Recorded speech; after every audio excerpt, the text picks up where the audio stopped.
welcome to another episode of the Microsoft Spotlight podcast. Today I'm joined by my regular co-host, John. John, how you doing today, mate? Yeah, I'm good, thank you. I still haven't recovered from the pre-podcast talk we've just had, where we've tried to decipher, or you've tried to decipher today's guest's name. So, yeah. Andrew, would you like to introduce today's guest? Right, so our today's guest is Angeliki Patsiavou. No. No? Oh, see, I did try. So close, you know. so close. One John, day do you want to give it a go? One day I'll get pronunciations right. Angeliki Patsiavou. Yes, you get extra brownie points just for that. Would you like to introduce yourself? Absolutely. So, yes, very long Greek name, as I'm half Greek, half Italian.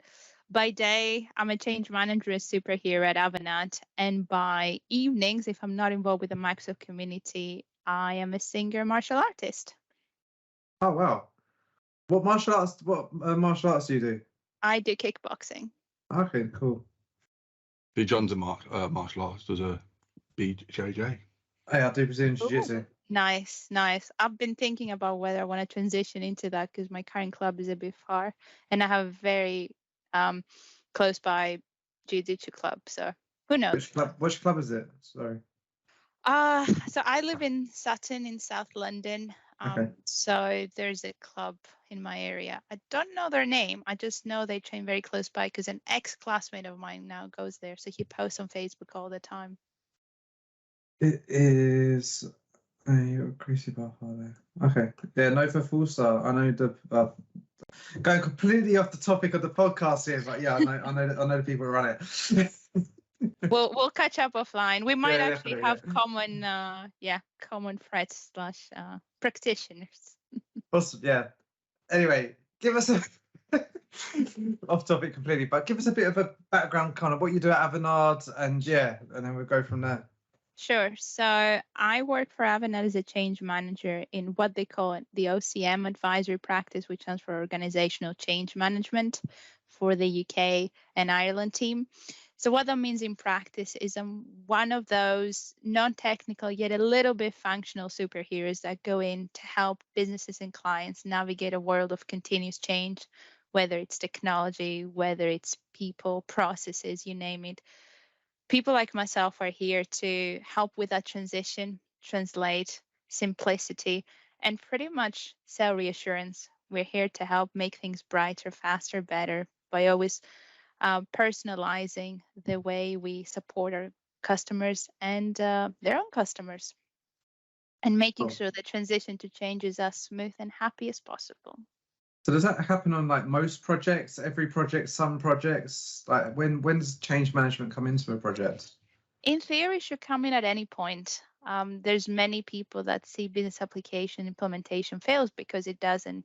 In practice, unfortunately, it doesn't all the time because of personally believe that there is some cultural and industry misconceptions about when and how change management can be involved. And practically, it's also all sorts of situations, such as, are we involved early on in the process? Do we get a seat at the table? Do we get to have a conversation? So it doesn't happen all the time, unfortunately, but we are trying to push for more because this is the right thing to do right by our customers. And is it, I'm just really curious about the whole change management. Sure. Is that like a biddable, are you like a biddable resource? Is it part and parcel? Is it a product that a customer would buy? It can be both. It depends on the project structure, the client relationship, what their needs are. Ultimately, they are services, so change management can be a service. And in a more modern workplace, it can be also a managed service. So depending on what your project and needs are, especially if the client does not have a change management function, you can go the way as say can be a managed service. Now, that aside, it's important to remember that regardless of the structure, you need change management for the project because you're focusing on the human impact and not just on the tech application, which is what people tend to miss. That's pretty awesome. So something for me in my job role that I just don't come across very often. So this is where we. Yeah, sorry, go on. No, sorry to interrupt. I was going to say this is exactly both the gap, but also the opportunity. We have so many people speaking about tech evangelism, but where I see the gap as well as opportunity is human evangelism. So this is why I get involved in the Microsoft community for human evangelism, because it doesn't seem to be enough of that. Obviously, just another example of that you don't have to be technical to be a woman of tech. Obviously, you work for a huge 100%. global Microsoft partner. I don't know, obviously they're called the Power Three, yourself, Accenture, Microsoft. So it just basically proves that, you know, anyone can be a woman of tech. You don't have to do all the technical work, going out and doing all the configuration, that kind of stuff. You say you can do the more softer things, obviously understanding how businesses need to change and want to change to obviously, you know, get the best out of their systems. 100%. And this is one of the reasons why I also want to be involved in the Women in Tech initiatives, because there's such an imposter syndrome about what it means to be in tech or what it takes to even get into it, which is such a shame because I think everyone has a story to tell and they have a place in this. However, because there's this misconception around you must be technical, aka you need to code in 10 different languages, otherwise you're not somehow qualified. That's not okay. And also, technical in its own is such a vague term. So, whilst my profession doesn't mean to perform like a technical architect, that does not mean we don't have functional knowledge.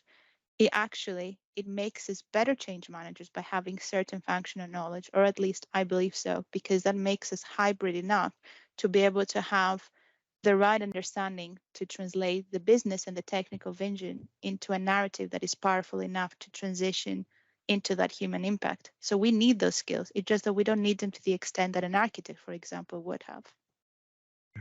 So let's go back right to the beginning and understand, you know, how you got into the job role that you're doing. So, you know, at school, you know, was you interested in IT? What did you want to, you know, achieve? You know, what was your dream job as a child?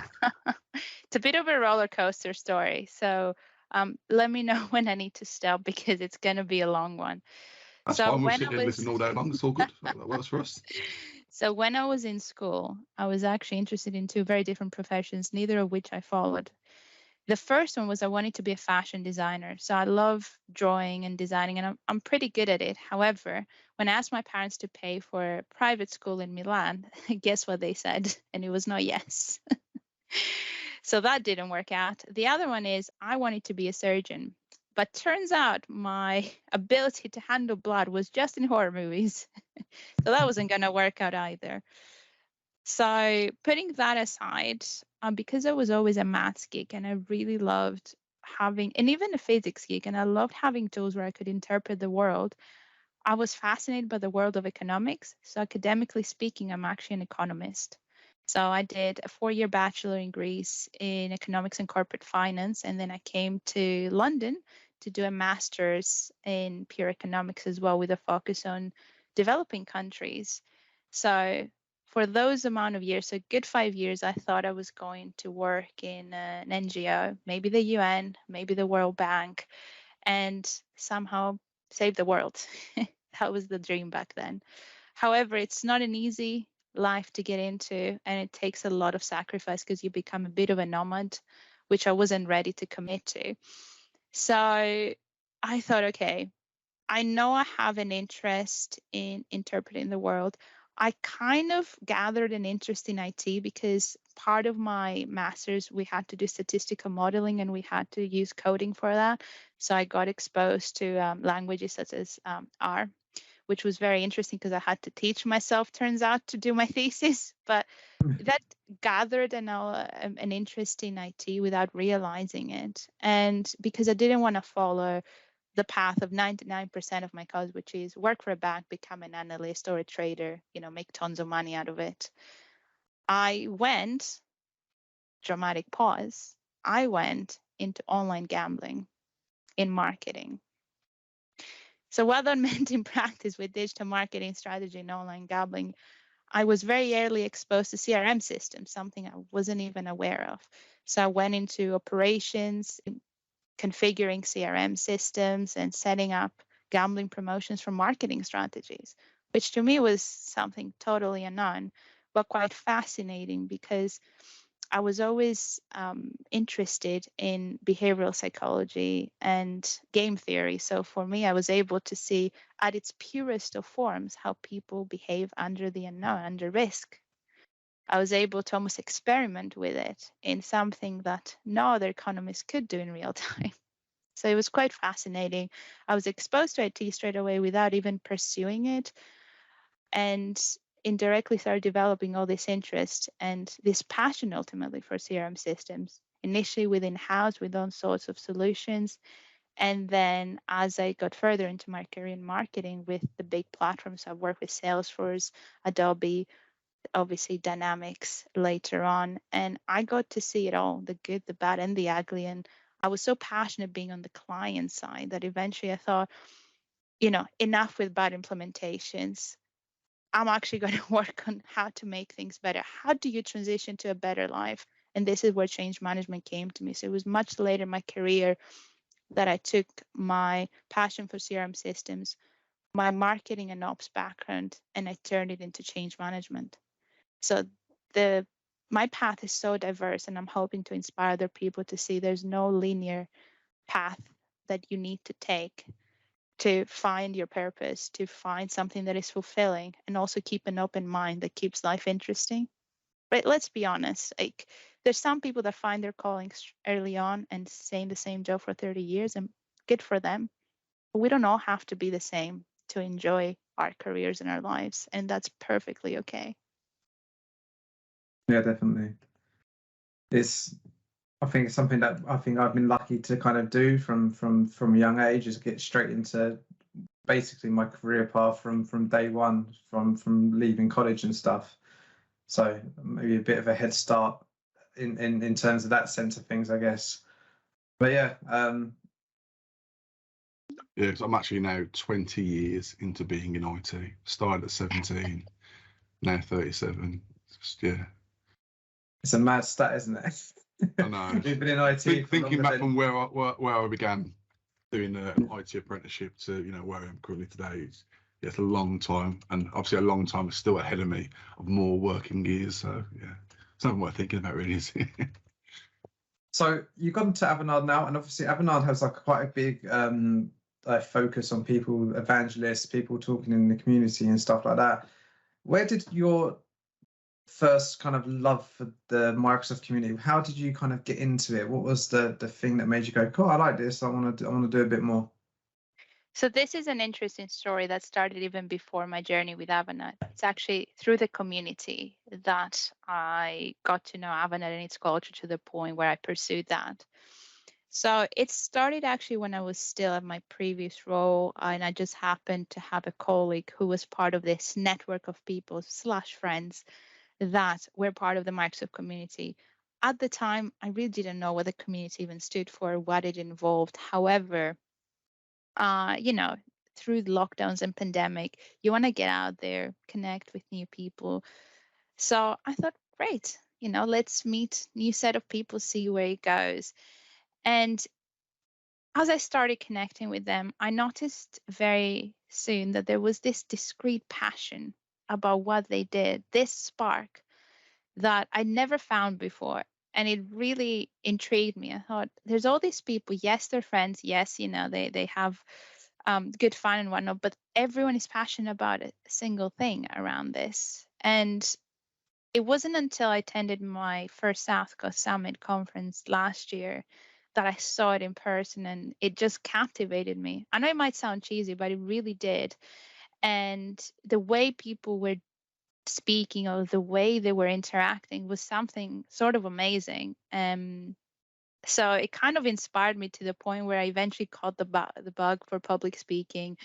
And even though I was terribly scared and had all this imposter syndrome flooding in, I eventually said, nope, there's a story here.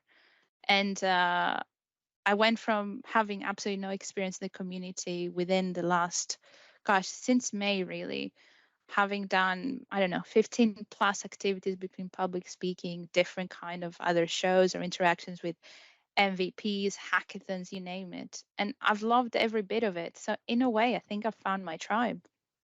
Nice. Cool. So what events have you spoke at in the last? That's it, not 4 Since- months. 15 events in Okay, 4 months. so Didn't know there was 15 events it's in 4 months. well, it's a mixture. It's not just public speaking. As I said, I do other activities as well. So my first one was a virtual one. It's the virtual um, M365 marathon. So Okay, that was yeah. a virtual one that was held early May. I did Then, that as well, yeah. oh, were we in the same one? Oh, Yeah, fantastic. So that was easing into it, right? It was virtual, and it's almost like delivering a word presentation, which clearly Yeah. I don't struggle with because I love talking. Now that was great. That was on a Wednesday, right? Wednesday midnight. That's fine. Then on the Friday morning, I spoke at my first in-person conference. It wasn't even a Microsoft Community one. It was DevOps Days. I don't know if you've heard of it. It's an Yeah. international chain of conferences. So anyway, nothing to do with Microsoft Community, and didn't realize that it was going to be a massive stage in Birmingham, hundreds of people, spotlight, TV crew. And I see the stage and I'm like, I did not think this through, did I? And there wasn't many of us. I think there was like, I don't know, 12, 15 speakers in total. So we had massive attention.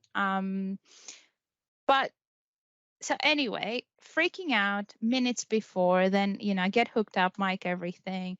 I get on stage, and as soon as I'm presented, something changes in me. And I go from extremely terrified, I just want to get out of there, to this is it. This is exactly where I belong. And I loved every bit of it. And since then, there's this weird confidence that I still cannot explain, that I'm thoroughly enjoying sharing my story, my thoughts, and what human evangelism really stands for and what change management can do beyond the traditional kind of constraints of my job. And for example, people, don't expect me to go to technical conference. I actually focus mainly on business applications. Yes, there is a change management element to it, but for me, it's more about how do you design applications? How do you champion user experience? How do you achieve a hybrid collaborations with technical teams?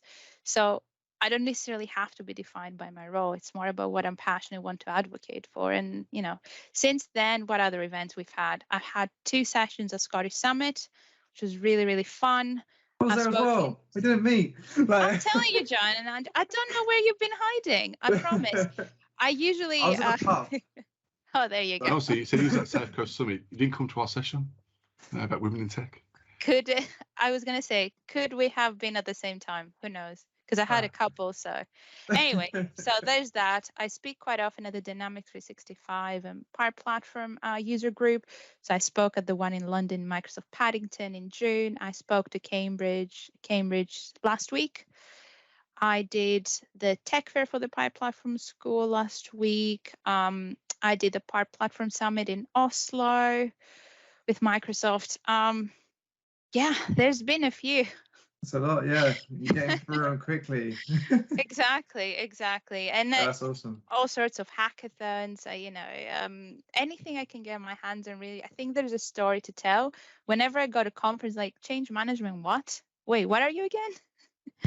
And yet they find the session interesting, and I see so many people come to me with questions that I wasn't expecting. I thought people might not find it as appealing because it's not a technical session, but turns out there is interest, and I'm really glad to see that it has an impact. But you So one generally of do the things- find that sessions that you don't think are going to be that interesting to people, that people do turn up. I say I did a session many moons ago about Office Pro Plus, and the amount of people I had in the room for that session, I was like, I didn't expect this at all. This many people to be interested in an Office and how to deploy it. I was kind of took back by that. But yeah, people like going to different sessions. As long as that session, has a good title, good obviously description of what's going to be spoke about, then that kind of draws people in. And obviously, if they're coming because they're interested. 100% agree. I consider myself a storyteller. So when I write my abstracts and my titles, there's always puns. So people get to have a bit of fun. There's always a theme as well, and fun themes as well. So one of my latest talks had a Ghostbusters theme. The most recent user group one had a Hannibal Lecter and Barbie doll mashup. So there's things that you don't expect. So people have fun. And I think through that engaging narrative, they get to learn something in a lighter way. Because what I found with more technical sessions is you have incredibly bright people that have some really interesting things to say, but maybe the delivery is not as impactful to the point where, ultimately it's really hard to keep on going through these sessions that are quite hard to absorb, regardless of how technical you are. And then you go to a session that is a bit lighter, and yet you still have something to take from. And I think that breaks the mold and it keeps people interested. And that's probably part of the success. So what kind of speaker are you? And I'll explain the question and you'll understand. Are you more of one that prepares everything really advanced, goes through it, rehearses it and stuff like that? Or are you somebody who is still editing slides half an hour, 10 minutes before and kind of just winging it as you do it? So I'm very OCD, so I can't really do the latter. I think I'd probably spontaneously combust if I did.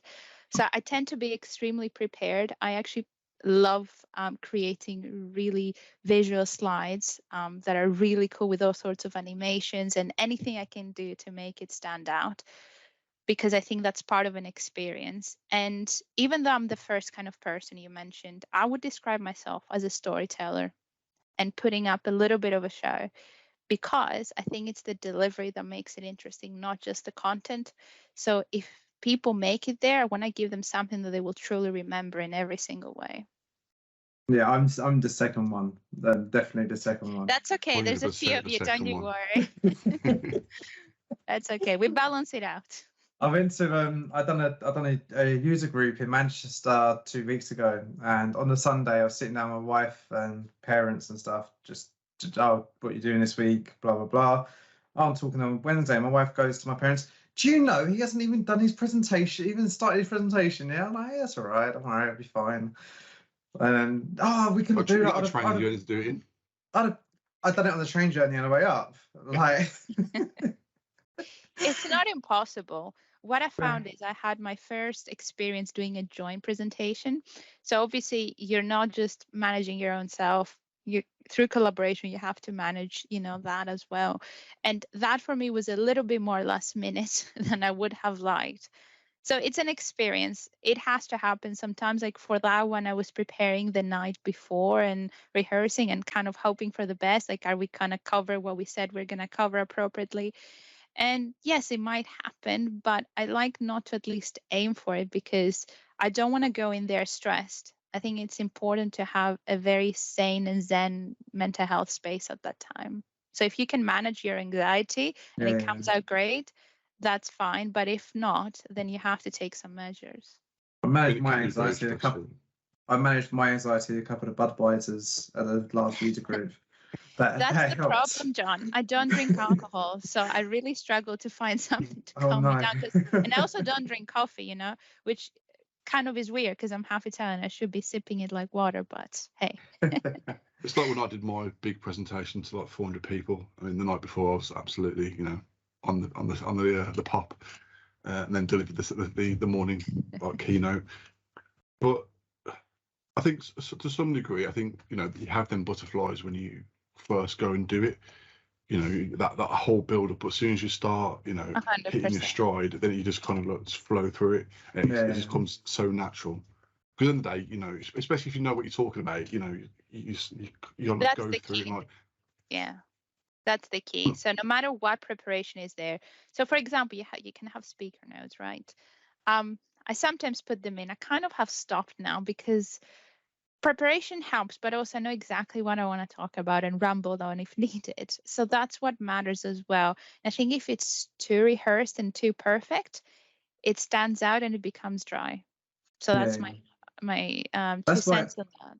That's why I like doing things last minute, because I think that if I put the words on the screen, I do my animations and stuff like that, but I don't practice what I'm going to say. Yeah. I know roughly how many slides I've got. I know roughly what time I need to be at each bit, but then I know the content. I don't need to rehearse the content because it's in my mind. But then I like to put a lot of like humor, jokes, and stuff like that within it, and stuff like that. And you can't. I feel like you can't rehearse that because otherwise it's too fake. So that's my reason. And plus, the reason why I like to do things last minute is because I saw on Twitter once, Donna Sakar was doing hers last minute. I was like, if she can do it last minute, like that's like that, then I'm going to try and live up to her expectations. So yes. Donna is something else. She's actually one of the people that inspire me so much in the community. And every time I meet her, I try to contain my enthusiasm. It's really hard, but I try. I think she's extremely charismatic, and the way she captivates and captures the room is something I'm personally aspiring to, but I think it's going to take a while. Well, she wanted to be a fashion designer, so you might have a collab with her coming up, right? You never know. You never know. Just put some You know the funny thing I do, right? I mean, I love drawing, but the funny thing is, even though I started thinking, oh, do I want to do fashion design? I quite enjoy portraits. I love drawing people and bringing a piece of paper, something so inanimate, to life. So to me, capturing a person's look and stare and bring it to life, that to me is now more fun. And I tend, because I'm a bit of a geek, I tend to draw a lot of Marvel characters and bring them to life in my own spin. So that's pretty fun. But from a fashion perspective, so I like upcycling some of my clothes, and I might not wear, I don't know, something happened with them. So I bring a few different fabrics together, go to seamstress I have, and I say, okay, this is how I imagine it. Can you put it together? So she brings to life essentially designs. So in a way, I do it, but I don't have the skills to put the whole thing together myself.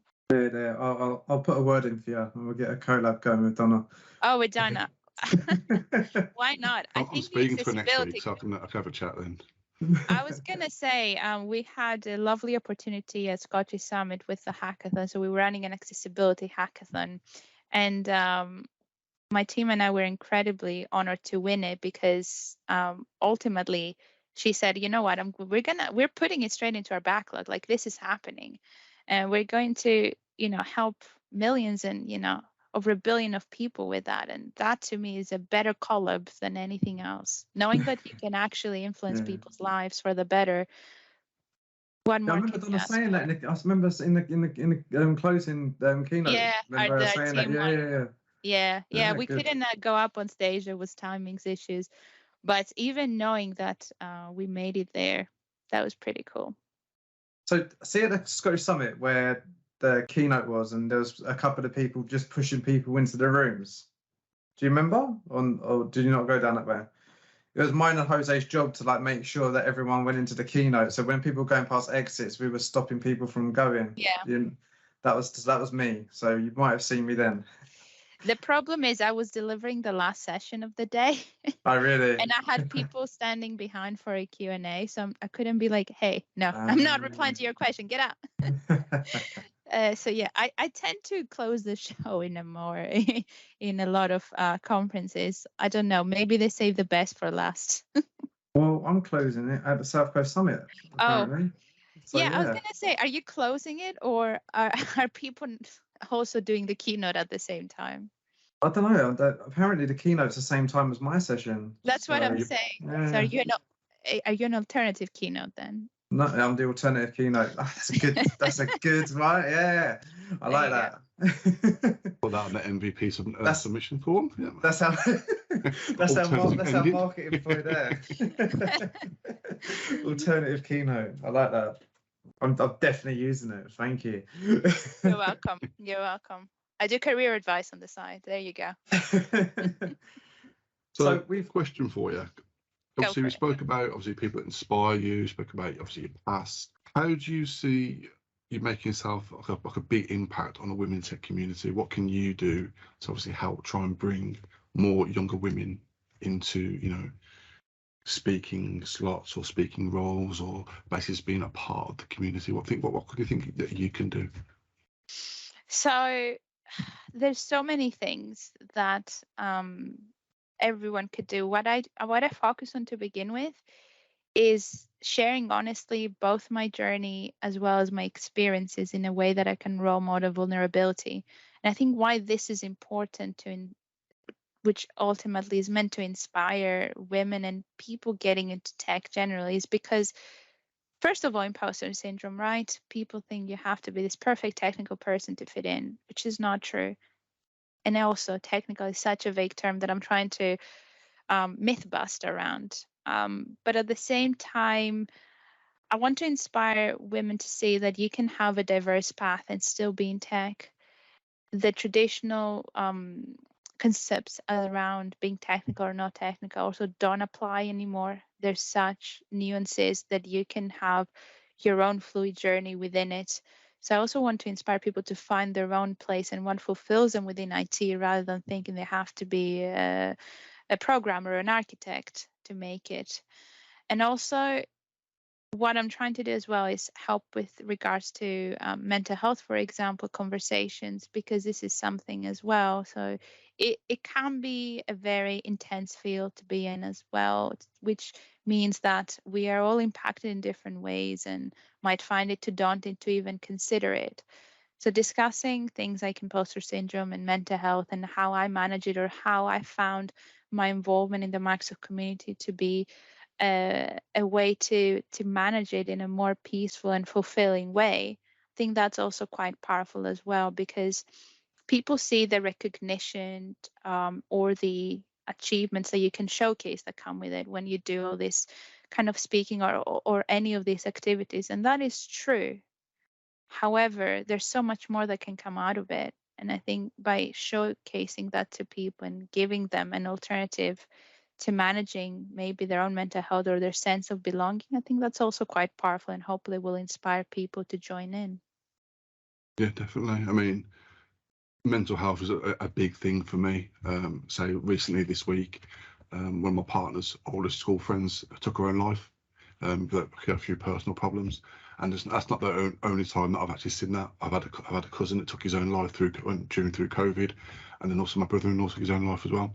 So mental health to me is a very big thing that needs to be discussed, not just outside of work, but also in the workplace as well, because everyone does a stressful job to some degree. Just because I'm not doing the same role as yourself doesn't mean that you're not affected by mental health. And I say coming up on this podcast in a couple of episodes time, going to be doing a bit of a special one for the World Mental Health Day. So it's going to be probably me, John, Mike Hartley and Janet Robb, all just talking about mental health in the workplace, what can be done, how can we identify things to obviously support colleagues, and not just even colleagues, maybe take that and support friends and family outside of work as well. I'm really glad you have these two people over. They're both amazing people, both of which inspire me for so many different reasons. And I think they're both very open with their journey. So they're definitely going to inspire a lot of us out there. Yeah, it's going to be a very different episode compared to the other 40 plus that we've done. So I think it's very important, especially for that particular day. So that's going to be released on the 10th of October, which is the World Mental Health Day, which obviously breaks our normal release cycle. But for that particular day, I'm not that fussed. It's important to discuss mental health because it affects everyone in different ways. And I'm not saying it hasn't affected myself. It has during my own time. I say imposter syndrome's a big thing. While I used to deliver technical sessions for many years, I've now got imposter syndrome that I want to do it, but I don't know what to do.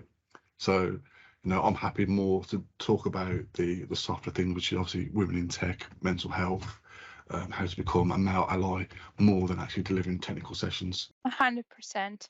And when it comes to having allies, I definitely agree we need male allies. But I think something that we don't necessarily speak about as often is having, and bear with me, because this might sound a bit out of the box, but the right female allies as well.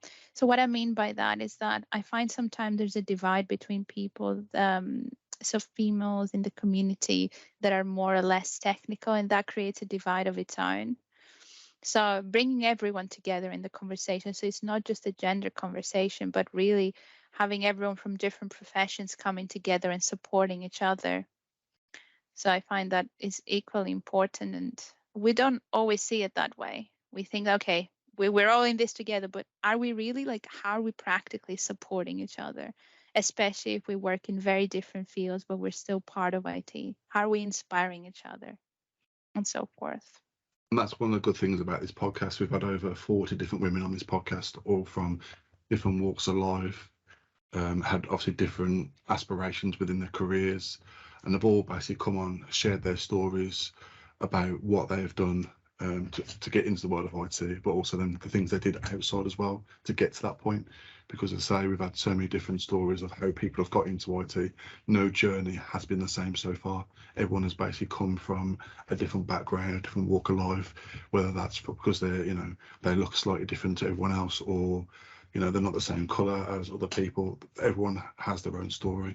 I have my own story how I got into IT, but it's nice to obviously see all the different people that we've had on and listen to their stories. And it's one of the things that me and John enjoy the most about this podcast is basically sitting here speaking to people like yourself, learning so much more about everyone's different journey into IT. Because me and John from more or less day one knew exactly what we wanted to do, and started down that journey.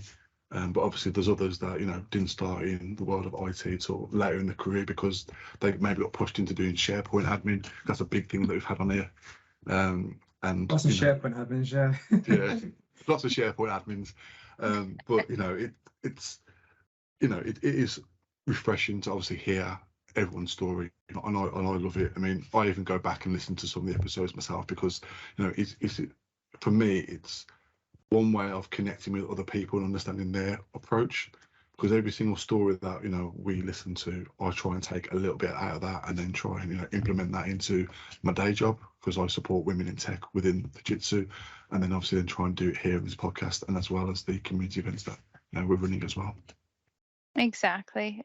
And since you mentioned supporting, it's absolutely that. One of the things that I'm quite passionate about and try to get involved in as much as possible, even my previous role and currently as well, is to inspire the younger generation. So we're speaking about women in tech. How do we get more women into tech? But the reality is some of the reasons why they don't get into tech starts from the very early years, where they are conditioned to think they either don't have what it takes or they have to follow a very specific path.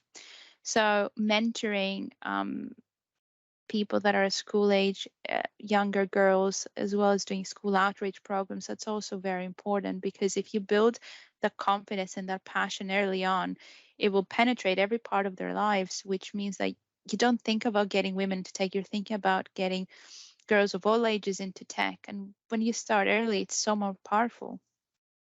I mean, I believe that organisations should kind of adopt one or two schools within their local area, and then basically send women in as well as men to obviously go and have these conversations.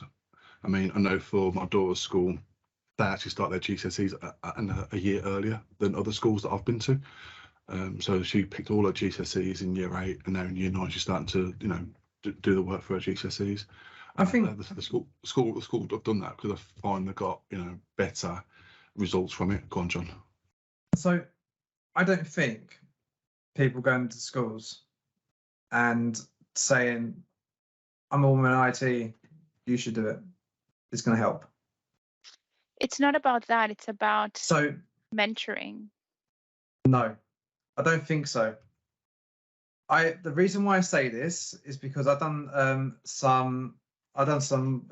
helped out with some work experience at my school, at my company back in August.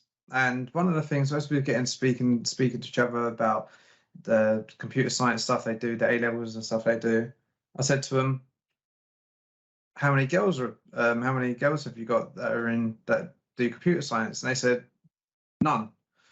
I was like, but why is that?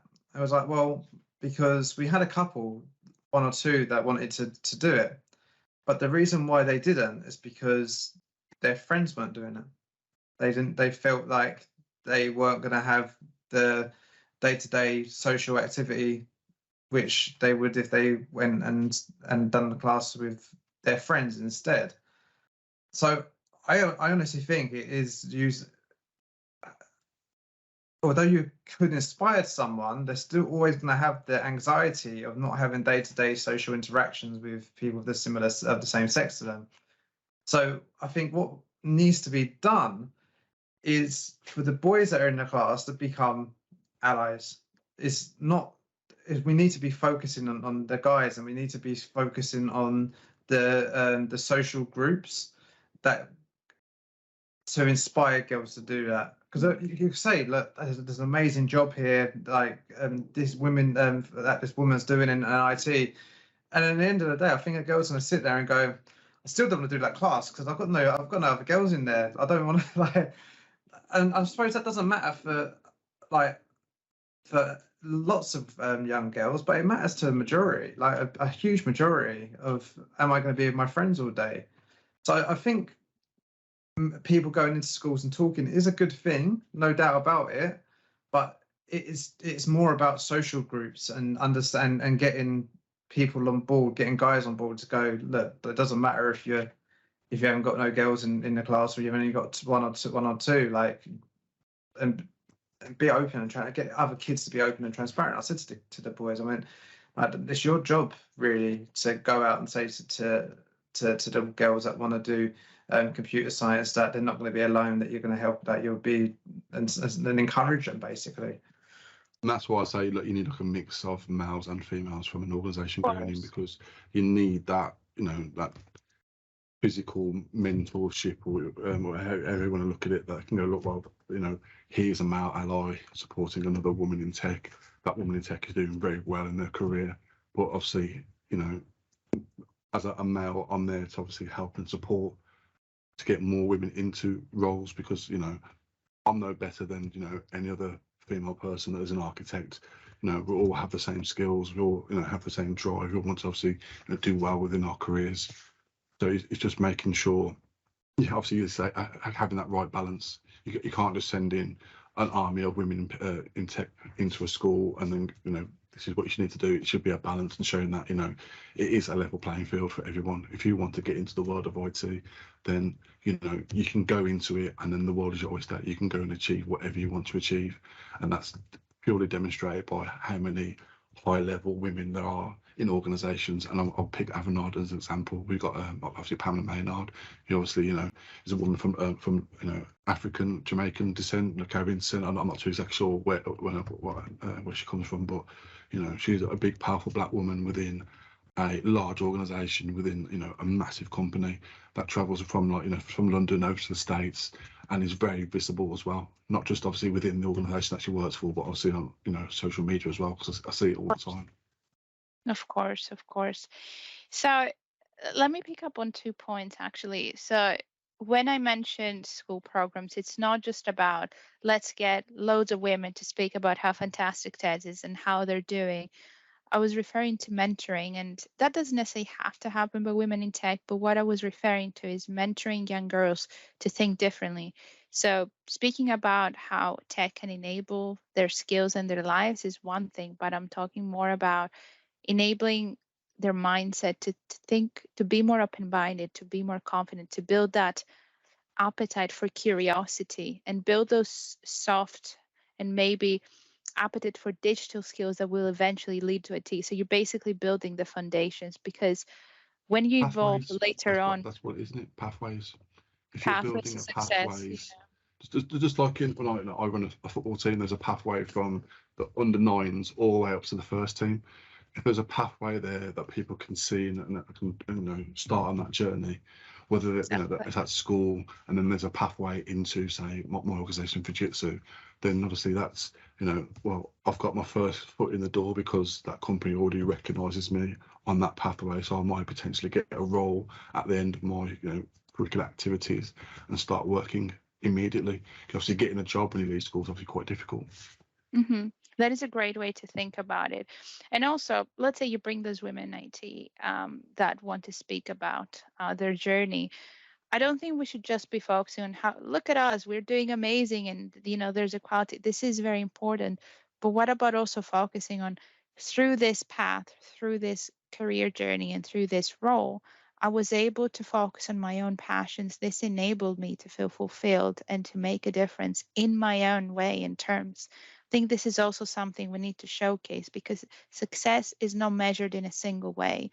And I think by putting this into a mold and having this very standardized measures of success, it also deters people, because everyone may think about it differently. So we have to enable that diverse way of thinking and that diverse way of feeling fulfilled, that you can make a difference with your own passions. You don't have to develop a new personality to be happy and successful. So we should also be looking at that. Yeah, definitely. Cool. John, you're speaking, on but mute. no mic. Yeah, sorry, we're definitely coming to the end of Pandemic this now. curse. We're coming to the end. I've got another appointment in 6 minutes I need to get to, but it's been a pleasure having you. But last question is, what are your goals for the future? So short to medium term, I want to create and drive a team of hybrid change practitioners that are looking at developing functional skills and are able to design business applications alongside all the technical teams. So we are focusing on user experience and driving a behavior-driven design from the early stages. And long term, I would love to be in product teams and actually influencing products from the inside. So that's how it looks. Awesome. So I want to say thank you for obviously joining us today. Obviously we're going to see you in a couple of weeks' time at the Safe Coast. Oh Summit. yes. And I think this episode is due to be released afterwards, but I might release it just a couple of days before. Early present. So people can listen to the episode on the way to Safe Coast Summit. There we go. That would be lovely. But yeah, it's been a pleasure, and obviously I will see you on the 14th, on Saturday. 14th, 15th. So I'll be 15th, there there from you the go, yeah. Thursday, so I'll make myself known. Yeah, definitely. Thank Cool, you so so thank you very much as much. well. I'll see you in a John, bit. I'll see you soon. Take very care. much. See you the next Take time. care, everyone. Thank you. Bye. Thank you for listening to the Microsoft Spotlight podcast. Please make sure you hit that like, share, and subscribe button to help us promote our message.